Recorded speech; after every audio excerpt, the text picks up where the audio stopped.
हज़रात, आप इस हफ्ता को खुशी के लम्हात नसीब हो रहे हैं, घरेलू पर्सनल मेल मिलाप जो है।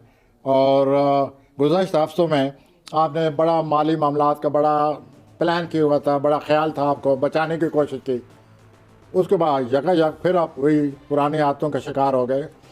इस हफ्ते पैसे बचाने की कोशिश फिर शुरू कर दें ताकि आप फजूल अखराजात से बच सकें। उसके बाद आपका कोई रोमानवी मामला भी चलता नज़र आ रहा है, जो सरतानी हज़रात शादी के हवाले से जिनके मामला बना हुआ है, प्रॉब्लम है, वो हल होने वाला है।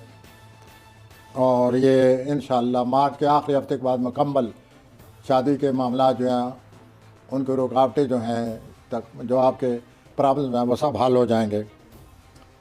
तो ये हफ्ता भी शादी के लिए बहुत अच्छा आ रहा आपके लोगों के लिए। अब हम आते हैं लियो असदी लियो हज़रात की तरफ। लियो हज़रात क्या कहते हैं जी?